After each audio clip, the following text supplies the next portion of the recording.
This is the After Party, live with Kim McAllister. Pick a couch, grab a drink, and settle into the conversation.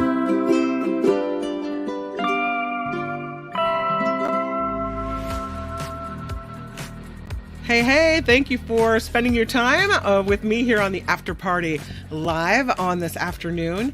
And I have to tell you right off the bat, I don't know how long this show is going to be and whether I have enough stories to fill up the hour. I'll tell you something, trying to put together 2 whole shows, it's kind of a lot of work. And so I'm so sorry if I fell short today, but hopefully we'll make it at least 45 minutes. So that is the hope.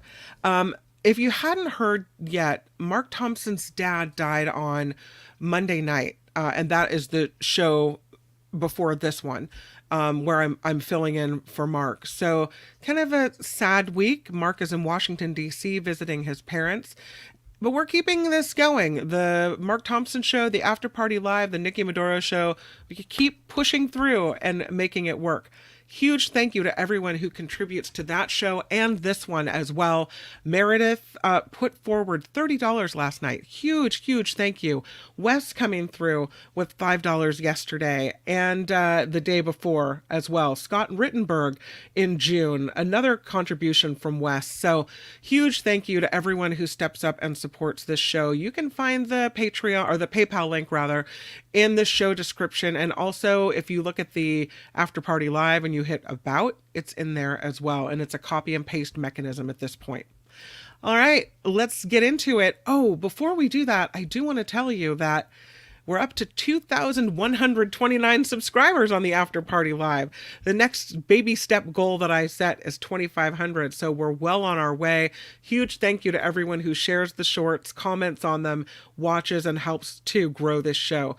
You're, really, I say it a lot, you are really, truly appreciated. You're so kind and giving and supportive in ways that are both spending your time, financially, your efforts to share the show and support it.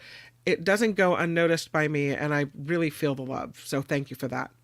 All right, let's dig into some of these stories. Why don't me? Because the first one has to do with kind of never giving up on yourself, even at the age of 105 years old. No joke. This woman got her master's degree from Stanford University. So we talk about President Biden being 80 and people that are older not being able to do things. Clearly, she can think. She's smart. She got her master's degree from Stanford, no less. This woman left school during World War II. And her name is Virginia. She goes by Ginger. She earned her bachelor's degree from the Stanford University School of Education in 1940. And then she started in on her master's at what is now the Stanford Graduate School of Education. At the time, her boyfriend, George, was called to serve in World War II. So she and George got married and left campus right before she would have turned in her final thesis to get her degree. It was a different time. You know, things were happening. War, life was at stake. You had to move in the way of your priorities and you had to do it quick. She said, I thought it was one of these things I could pick up along the way if I needed it, and I always enjoyed studying, so it wasn't a great concern to me, but getting married really was. She now lives in Washington State. She said she remained in the education field by serving on her local school board. She chaired the Yakima School Board of Directors. She was a founding member of the board of directors of the Yakima Community College. She helped to start Heritage University in Washington, served 20 years on the board there. Finally, she said, I've been doing this work for years. So 83 years after she left the master's program at Stanford, she returns to accept her master's degree at the age of 105. She walked across the stage and was handed her diploma by the dean. She said, my goodness, I have waited a long time for this. What a great thing for her. She's 105 years old. And so now she achieved what she set out to achieve so many years ago. This is a story that's not quite as happy, and it's about plastic penises. Not the kind you're thinking, not the naughty, dirty kind. Sadly, we had a story recently about there was a group of researchers who looked at cadavers, and they say they looked at 6 or 7 cadavers, and in every group of testicles, set of testicles they examined, they found microplastics. Similar story. In this case, it's about penises, microplastic being found in penises for the first time. And according to researchers here, it really raises questions about the impact on sexual health. The size of the pollutants varied. Most, they said, came from everyday products. The study is published in the science journal Nature, and they looked at the tissue from 6 men who all 6 underwent surgery to treat erectile dysfunction. And they say 80% of the samples, in 80% of them, 7 types of microplastics were identified, some as small as 2 micrometers, 0.002 of a millimeter. The scientists doing the study say the detection of microplastics in penile tissue raises inquiries on the ramifications of environmental pollutants on sexual health. Almost half of the microplastics found were polyethylene terephthalate, which is used to make clothes, food, and drink packaging. Polypropylene, which is a harder microplastic, also used in packaging, was in 34.7% of the substances. Some were as large as half a millimeter. The study, they say, presents groundbreaking investigating into the presence of microplastics in penile tissue. And so the question is, according to Dr. Ranjith Ramasamy, not Ramaswamy, it's Ramasamy, who led this research, they say they need to now do more research to figure out, does the presence of microplastic in the male reproductive organ cause erectile dysfunction? He said, since we know it lingers in the penis, we need to now focus on research that could explain this mechanism. That he said, we're not surprised by the findings because of previous studies demonstrating the presence of microplastics in the heart and the blood vessels. Microplastics, of course, it's hard to avoid. They can enter the body through the food we eat, the water we drink, the air we breathe, things we touch. And so it's hard to avoid them. We can try to limit. We can try to not bring plastics into the house as much as possible. Don't put plastic in the microwave. Don't put plastic in the dishwasher. Like all these small things that don't seem small to some people, but that are steps that we can take to try to limit, but we can't eliminate. We know that. The microplastics were found in blood for the first time in 2022. And research has linked their contamination to some pretty serious health issues.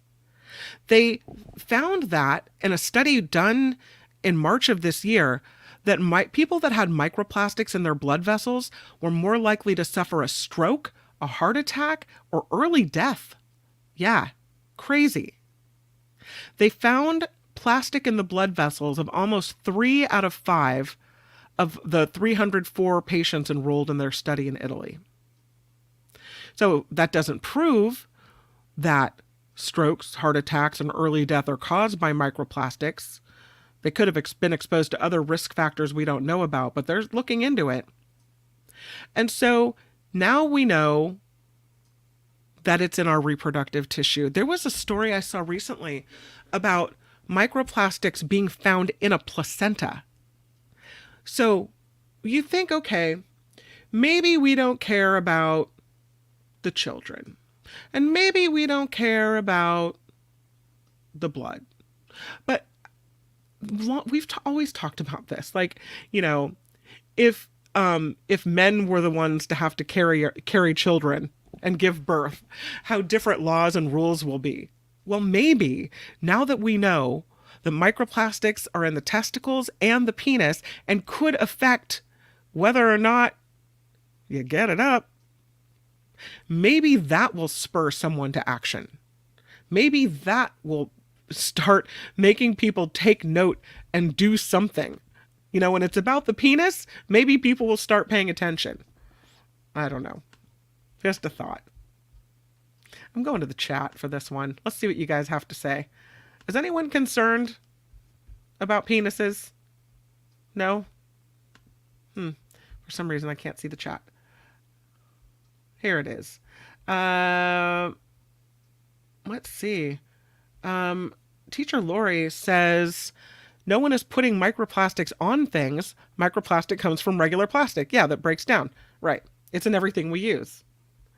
Mama Did 3 Boys says, I told my husband about the plastic in the testicle story. He finally stopped buying bottled water. Thank you. Thank you. Tell him about this too. Okay, Mama? Because maybe he'll be even more concerned. Tell him it could affect his, erectile issues. Tell him that. Again, I read the story out of, see where I got the story, out of Sky News. So that's where you can find the story. And they quote the actual study if you want to look into it more deeply. But yeah, I mean, who isn't concerned? If you're a dude, who isn't concerned about that? Come on. No. Teacher Lori also says, I don't believe 0.5 millimeter plastic pieces were in testicles unless men had plastic implants that degraded. I don't know. All I know is what the research reports, but that's interesting. Yeah. I'm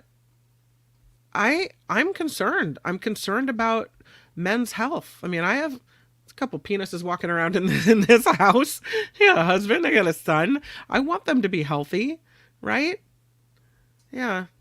So, Sandy says, I wish they'd stop packaging everything in plastic. Me too. Maybe that affects infertility levels. That's the whole reason, Susan. Yeah, it's possible. I don't know. Walter says, I can't be concerned about the stuff I have no control over. And I would agree with you, because sometimes if you try to be concerned about everything wrong in the world, it can weigh on you and affect your mental health. And that's not the point here. But the point is to be aware of it and to do something about the things you can do something about, right? All the things we talked about. Try to avoid plastic where possible. I switched to a laundry detergent that comes in a cardboard container so that I don't have plastics anymore. And instead of a plastic scoop inside, they give you a little metal spoon. You buy it one time. Done. So I have a little metal spoon and a cardboard container. Little changes I do have control over. That's what I can do. That's what I can do. These little things. Yeah. All right. Let's move on. Liz is trying to use less plastic as well. Right on. And it's interesting because I changed the cutting boards in my kitchen that were plastic. I changed to glass containers instead of plastic Tupperware. So little things you can do. And sometimes I know it's expensive, but I would say it's worth it for health reasons and just for general outlook on the world, right? Wes, yes, I did announce the passing of Mark's dad. So Mark's dad died on Monday night, and I did want to let everyone know that. So I know you say you missed the show, and I did announce it again here, but I'll just to let you know. What about storage bags like Ziploc bags? It's harder to avoid using those. Right. We use wax paper now to wrap up lunch sandwiches. So that's been a really big thing where we haven't used half as many plastic storage bags. And if I can put something in a glass container instead of a Ziploc bag, I totally will. Someone messaged me, and I need to call the company and see if I thought maybe they might be I have to order it and use it first, see if I like it. Someone emailed me a biodegradable plastic, kind of not plastic, but it looks like plastic Ziploc bag, but it's biodegradable and made out of a different material. So they're more expensive, but do I feel better about using a Ziploc bag? I might. So I have to try those out and check them out and see if they work. All right, we're moving forward and moving on to animals. There's this story. It doesn't matter whether you've got a bear running into your kitchen or your garbage can, or your car, if they smell food, they are coming for whatever food is there. And this happened in Tahoe, where a bear decided to break into a work truck and steal lunch. Because even bears want to cool down in these hot temps. Viewers shared this video from the Tahoe City area yesterday. You can see bear jumped onto the truck of that pickup truck for that blue cooler, kind of like as if he or she knows what humans put in those things. Bear pushed it off, pushed the cooler onto the street, tries to take off with it, tries to get in it. Barry Medinger saw all of this unfold from his cabin.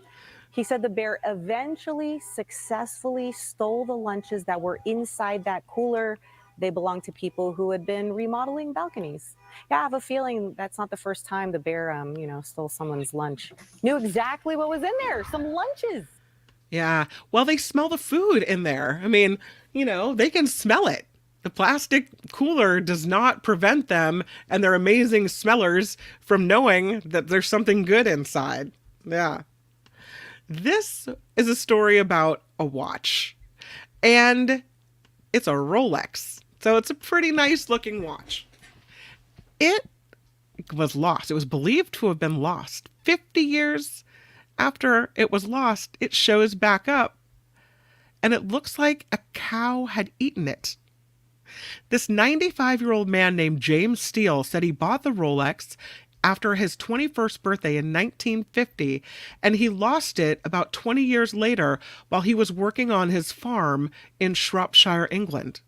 He said he looked in the fields for this watch, but his only lead was this nearby cow. He said the cow could have eaten it with a mouthful of grass, maybe.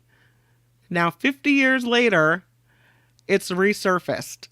His son gave a treasure hunter permission to use his metal detector to search for old coins on the property. It's unclear whether the watch, which is now has a green tint to its face, had passed through the cow's digestive tract or not. But he said, I was quite pleased because I thought I'd never see this watch again. But I've got it now. I only have half the bracelet. The other half must have disintegrated. And the watch is no longer in working order, but it did avoid rusting over the years. It doesn't look so bad. The man says he plans to have the watch repaired. It's going to be expensive to have it done, but he said he's really glad to have this back as a keepsake. And so the Rolex returns 50 years later. What do you think about self-driving cars? Do you think they're safer? I mean, they were supposed to be safer, right? They were supposed to take away the human mistakes that we make, our inattentiveness, our inability to react quickly in certain situations. But are they safer? A new study shows self-driving cars are found to be safer, except at dawn, at dusk, or when they're turning. Well, that's quite a lot of the time. Oh, man. So this autonomous vehicle study done by the University of Central Florida generally showed self-driving cars are safer, but in specific situations, they are more prone to accidents. So during low light conditions at dawn or dusk, they were more than 5 times more likely to have an accident than a car driven by a human being. While turning, self-driving cars were nearly 2 times more likely to have an accident. Okay, so dawn, dusk, and when they're turning. I would argue this is a significant portion of the time, which means self-driving cars are not safer than cars driven by human beings with the current technology being used.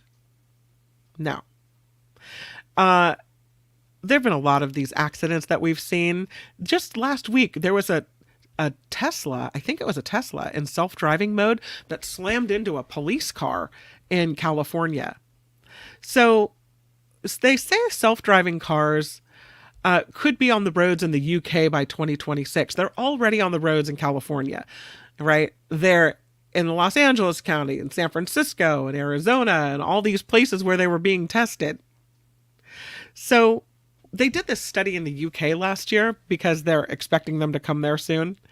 The study done by the Institute of Mechanical Engineers showed 7 out of 10 people would be uncomfortable traveling in an autonomous vehicle with no human control. A third, about 29% of them, worried about how the car would deal with accidents. Yep.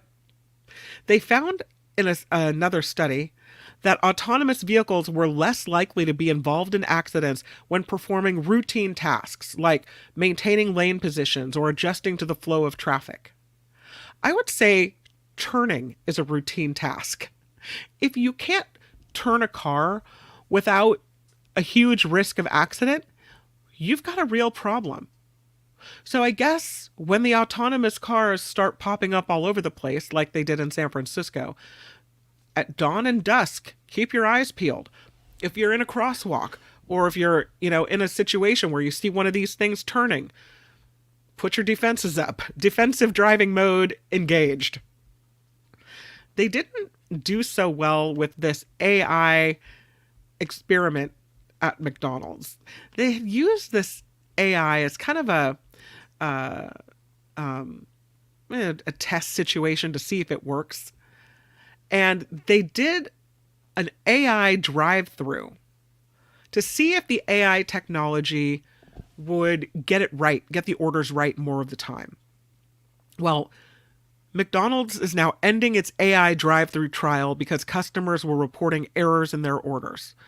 In one case, there was bacon added to ice cream. That is not what the person asked for. I mean, maybe it could be, but no, they didn't want that. The AI ordering system used voice recognition to process orders, and it was rolled out at more than 100 McDonald's locations across America since 2021. But it isn't quite as reliable as they had hoped, because people are sharing videos of order mix-ups on social media after the AI got it wrong. So the AI drive-through assistant added $211 worth of chicken nuggets to one customer's order. Again, topped the ice cream with the bacon in another customer's orders. In one video posted on TikTok, a woman was seen fighting with the McDonald's robot. Struggling to order vanilla ice cream and a bottle of water, she ends up with multiple sundaes, ketchup packets, and 2 pads of butter. Now, so McDonald's is saying they've got to remove the technology from the franchises by the end of July. They are not extending the AI contract. Yeah, it didn't work for them. They said there have been successes to date, and they think there's an opportunity to explore voice ordering solutions more broadly. But after a thorough review, they have to end their partnership with IBM on this automated order taking. And it will be shut off in all restaurants no later than July 26th of this year. So, goodbye to AI. They think it'll still be part of their future, but right now, with the current technology, it didn't work for them. You know what else doesn't work? The windshield wipers on the Cybertruck. Apparently there's a problem. Oopsies. This thing has more issues. The owners of the Tesla's Cybertrucks are reporting problems with the windshield wipers, and now, because of it, it's delaying deliveries of this truck to new owners. This thing costs, depending on what you get on it, between $57,000 and $96,000. You've got to pre-order it from Tesla. You have to wait for it to be delivered. We know they have a rule that says you can't sell it within the first year, or you have to pay them $50,000 in a fine. But over the weekend, some of these new Cybertruck purchasers were waiting for their delivery and were told that the trucks were being delayed by at least a week because of the problem with the windshield wipers. Yeah. The one person said, I picked mine up Tuesday in Florida and left the dealership and made it 20 miles and it started pouring rain. So I had to sit at a Dunkin' Donuts for 3.5 hours and call Tesla roadside assistance because I couldn't see. They said it would be a few weeks before the wiper motor could be replaced. He said it was super dangerous. I had to open my window and hang out the window to see until I could get to a safe place with the wiper not working. You think a windshield wiper isn't a big deal until you really need one. He said, my wiper hasn't worked for a while, and I was told to wait a few weeks for a wiper motor. Option was they keep the truck or I reschedule. Took the truck back because it's going to be a few weeks. So now people that are expecting them to be delivered have been told it's going to be a couple more weeks because they've got to deal with this windshield wiper issue. So Tesla isn't officially confirming the delays, but they don't really have a public relations department. Elon Musk got rid of it. So it's just people posting online about the issues that they have. One person said, my delivery was scheduled this morning, only received a message in the Tesla app, no call, that my delivery was changed to June 22nd due to a wiper issue. Glad I saw the message before driving 2 hours to pick up the car. Yeah, so a lot of people being rescheduled for these things. Cybertruck having some issues. They recalled more than 3,800 Cybertrucks in April because of a problem with the accelerator pedal as well. So now we have the windshield wiper thing. It's an interesting health study that comes with some ethical implications. And it's about a test for Parkinson's. And scientists say it could be a game changer, that you could predict that someone is going to get Parkinson's disease 7 years before they have any of the symptoms of this. It's a predictive test. But some are saying, this could pose an ethical dilemma as well. There currently aren't drugs that slow or stop Parkinson's. Efforts to develop preventative treatments are kind of, slowed by the ability to know whether someone is going to develop a condition. Some people have an implant put in their brain that can slow some of the shaking, and I've seen that be really successful with coworkers. They say this is an interesting thing. It's a progressive neurological condition, and that by the time the symptoms emerge, the damage to the brain cells caused by Parkinson's have already occurred. So Professor Kevin Mills at the UCL Great Ormond Street Institute of Child Health, who helped develop this blood test, said, at present, we're shutting the stable door after the horse is bolted, and that we need to start experimental treatments before the patients develop symptoms, not after. So they used AI, machine learning. Researchers at the University College of London and the University Medical Center in Göttingen, Sweden, screened blood samples from people with Parkinson's, and they detected 8 key proteins or biomarkers common to those with the conditions. And so then they used their AI tool to analyze these blood samples taken a decade ago from people with a sleep condition called rapid eye movement disorder. 75% of people with that disorder go on to develop Parkinson's. And the AI, they say, has been correctly able to predict which patients would go on to develop Parkinson's. And it did so up to 7 years before those symptoms first appeared. So the researchers say by determining 8 proteins in the blood, we can identify potential Parkinson's patients years in advance, which means that drug therapies could potentially be given at an earlier stage, and that could slow down the disease progression or prevent it from occurring. They're trying to replicate this now in larger studies to see that if maybe there's some support for people before they even get Parkinson's. So here's the question. Why? I think there's a health benefit, but one person said, I hate having Parkinson's. Why would I want to know having it for 1 second more than is absolutely necessary? So if you're diagnosed 7 years before symptoms arise, then what does it do to your mental health? What does it do to your state? Do you give up on things because maybe in 7 years you won't be able to use that degree or, be in this job or do these things?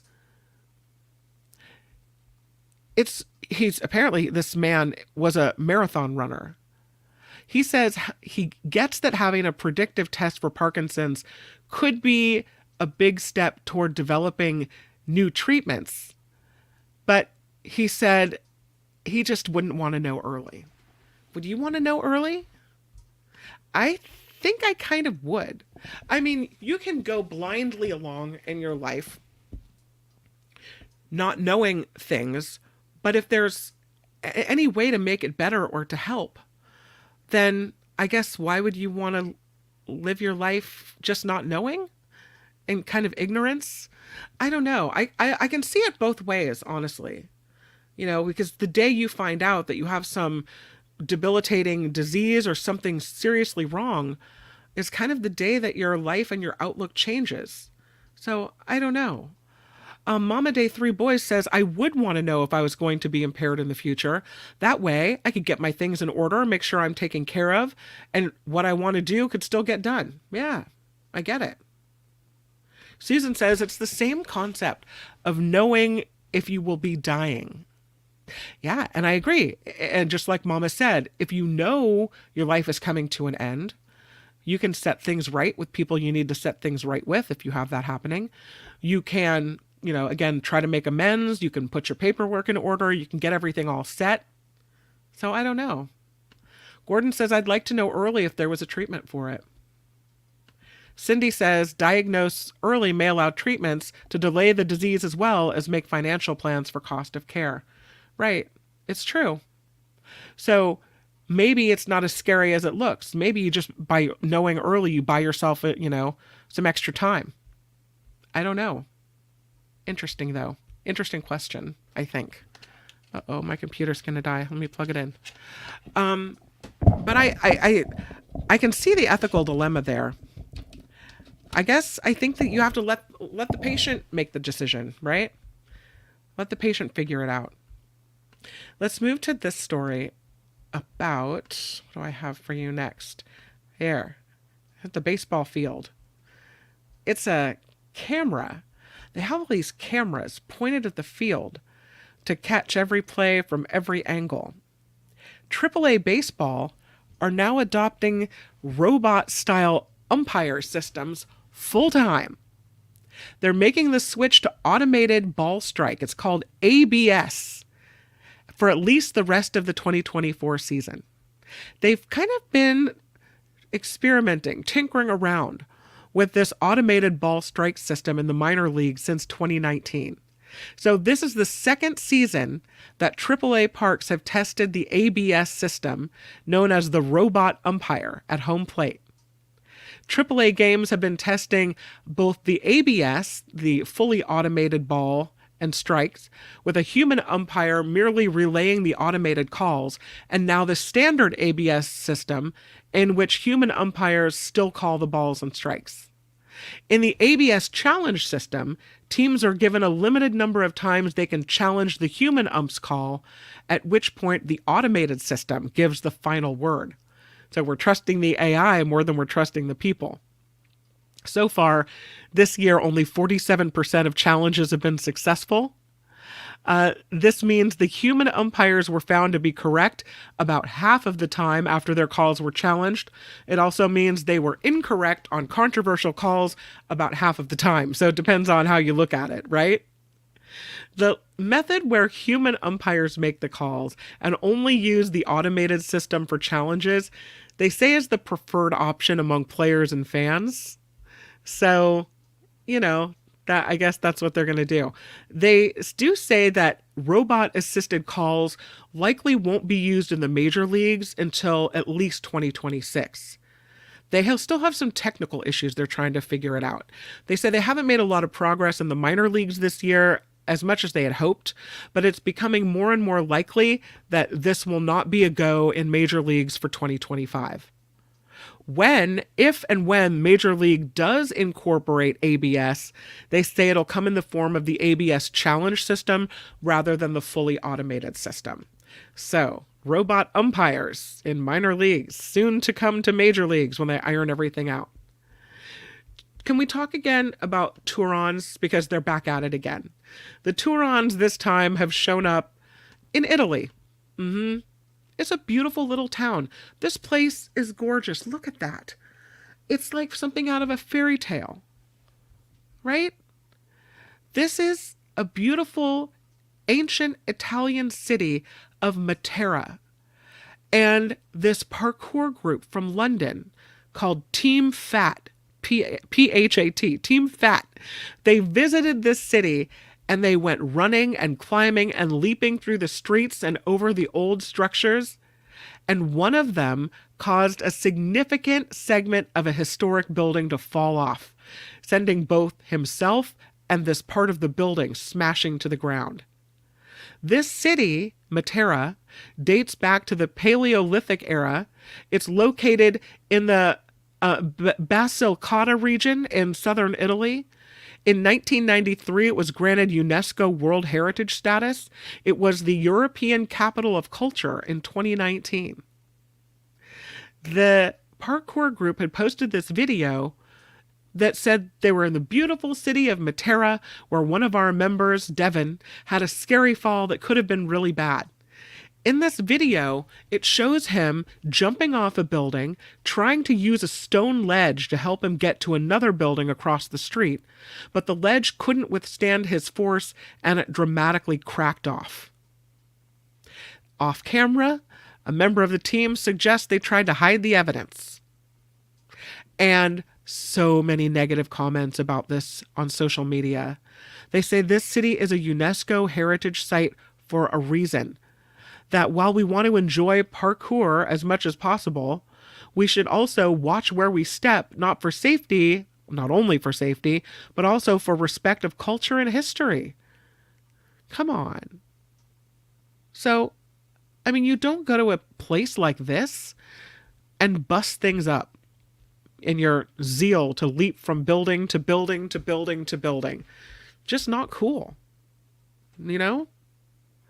I think we might be able to play a video of what happened there with these parkour people and how they jump and how they run and how they do all these things. So I don't know. It's kind of a long video, but yeah. Well, here's a sample of what they do. I have it here. I'll show it to you. Just so you can get an example.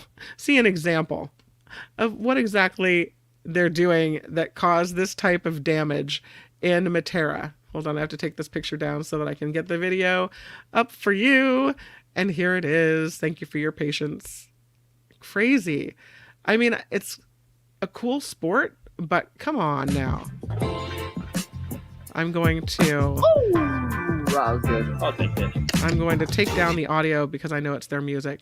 So they're dancing in these ancient streets, right? And here they go. They're jumping and they're leaping and they're crawling all over things and taking risks with their health. But that's their thing, you know.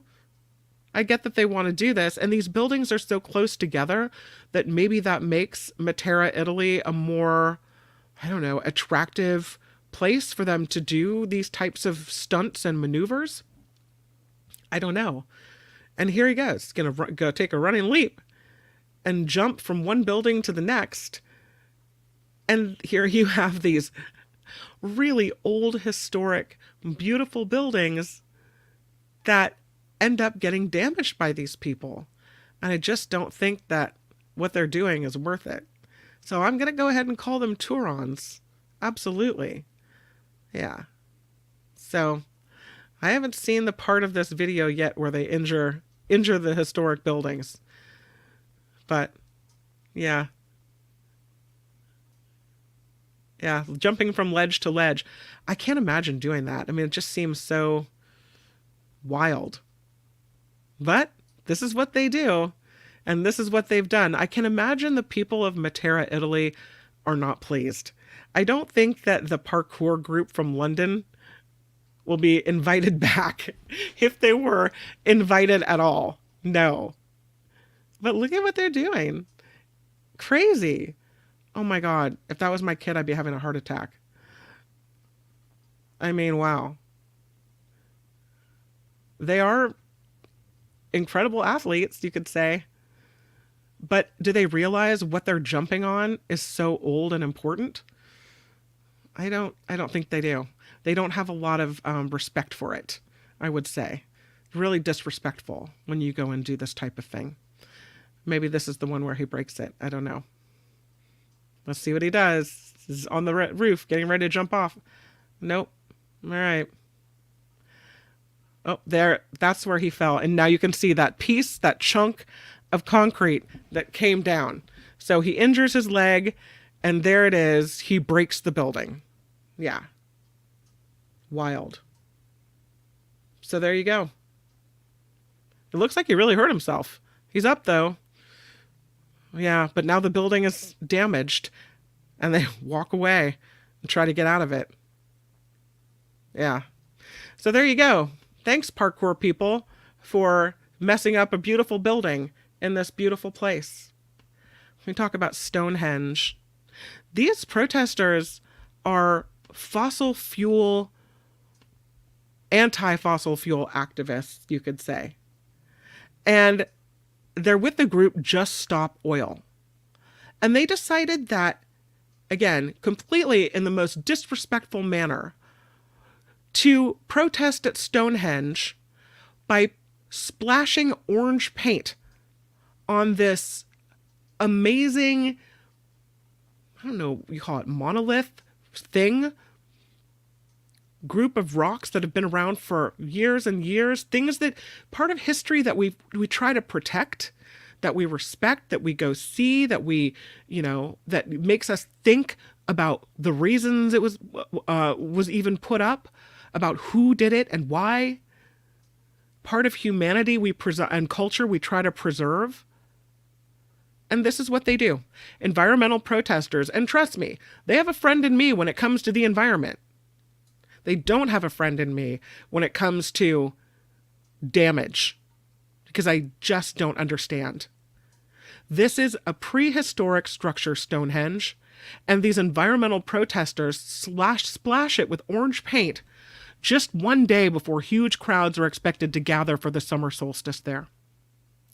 They had posted video on X, the Just Stop Oil people, that shows two of the activists spraying the landmark using fire extinguishers. They are demanding the incoming government step up to a legally binding treaty to phase out fossil fuels by 2030.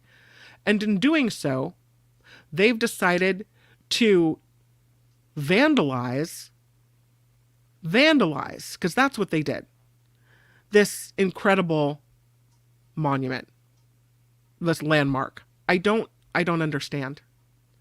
It's an ancient site in England, and they did arrest these two protesters on suspicion of damaging the ancient monument.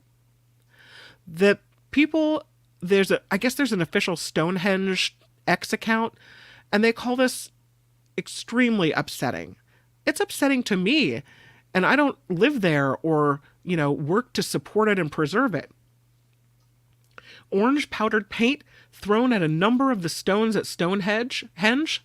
They say this is extremely upsetting, and our curators are investigating the extent of the damage. The site remains open. The protesters were a 21-year-old student from Oxford and a 73-year-old man from Birmingham. And they did it before the summer solstice, and they did it on purpose. Stonehenge is a World Heritage Site. It is a scheduled ancient monument.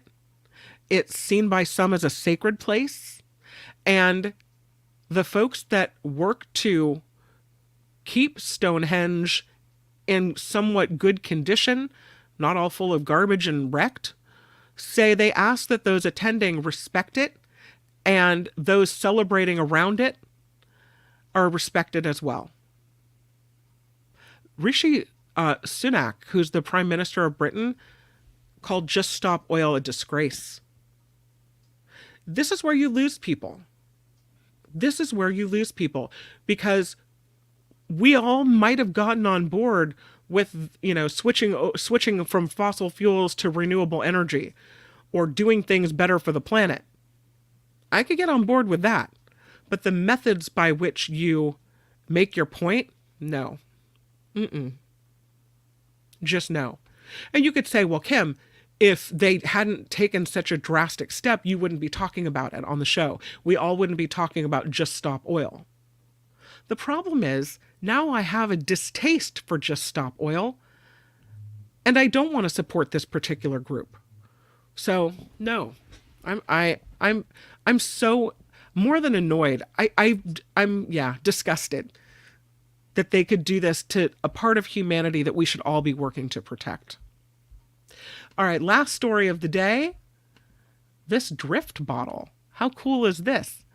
This thing was launched in 1961, and more than 60 years ago, off the western side of the Machias Seal Island in, I believe, Canada.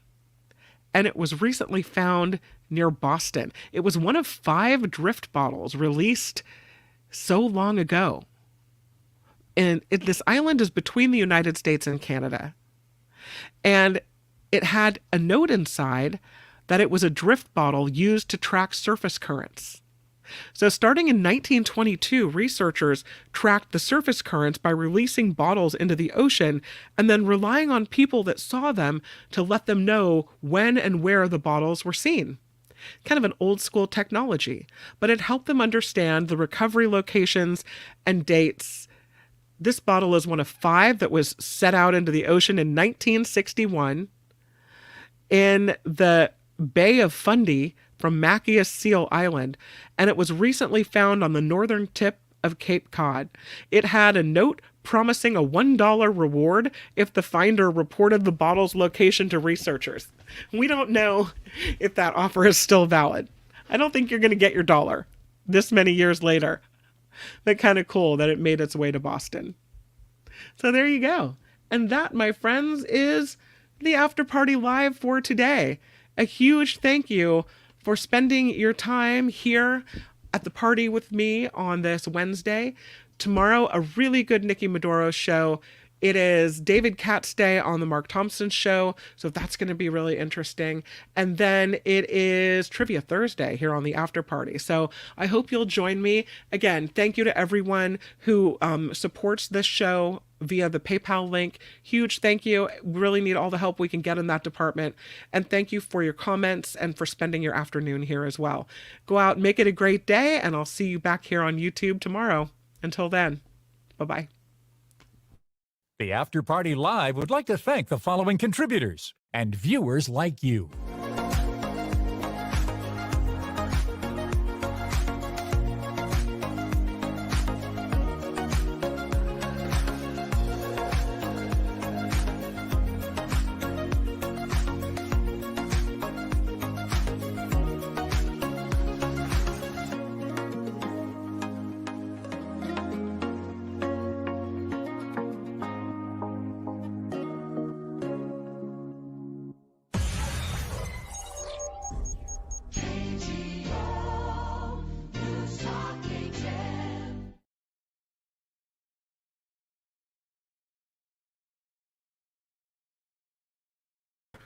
I will say, Wes, that he did not make it there in time.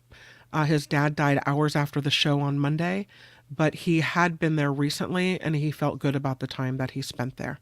So thank you for that comment.